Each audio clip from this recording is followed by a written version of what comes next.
एक गुरु और शिष्य जंगल से होते हुए अपने गांव जा रहे होते हैं। अंधेरा काफी हो चुका था। शिष्य ने अपने गुरु से कहा कि गुरुजी, काफी रात हो चुकी है, अगर आप कहे तो आज की रात यही आसपास के किसी गांव में गुजार ले। गुरुजी ने अपना सर हिलाया और वो आसपास के गांव में एक छोटे से घर के पास जाकर रुके। अब जैसे ही वहां गए तो गुरुजी के शिष्य ने दरवाजा ठकठकाया।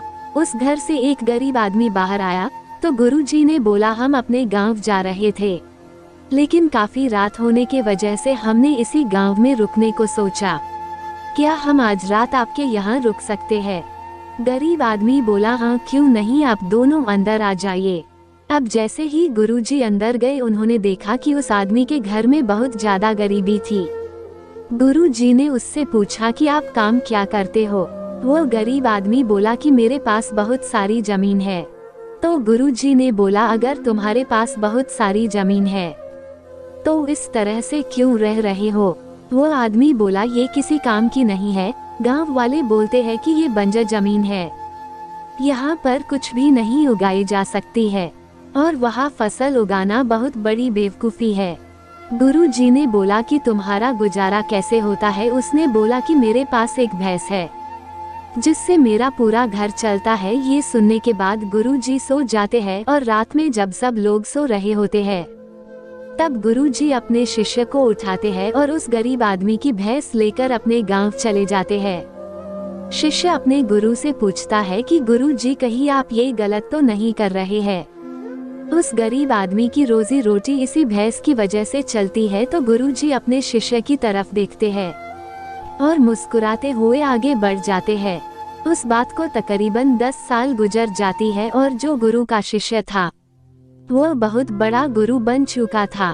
तो एक दिन उन्हें उस गरीब आदमी की याद आती है कि मेरे गुरु ने उस आदमी के साथ अच्छा नहीं किया था, मुझे एक बार चलकर देखना चाहिए कि वो आदमी अब किस परिस्थिति में है।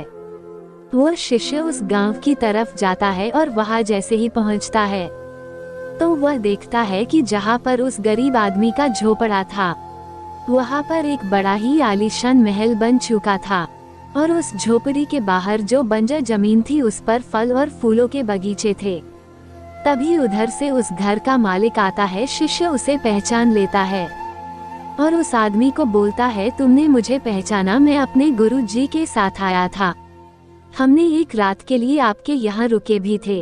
वो आदमी उसे पहचान लेता है और बोलता है कि उस रात में आप कहाँ चले गए थे? और उस रात के बाद ही मेरी भैंस कहीं चली गई थी, मेरे पास कोई रास्ता नहीं था, तो मैंने अपने जमीन पर मेहनत की और फसल निकल आई और आज मैं इस गांव का सबसे बड़ा और सबसे अमीर आदमी बन चुका हूँ।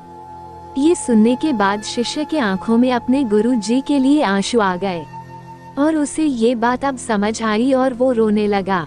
इस कहानी से हमें ये सीख मिलती है कि हमारे अंदर ऐसी बहुत सी टैलेंट छुपी हुई है, लेकिन हमें कोई ना कोई चीज रुका कर रखी है। वो आपके फैमिली वाले भी हो सकते हैं, आपको जॉब भी हो सकती है, कुछ और भी हो सकता है। देखिए, आपके पास भी तो भैंस की जैसी कोई दूसरी चीज तो नहीं है जिसने आपको आगे बढ़ने से रोक कर रखा है।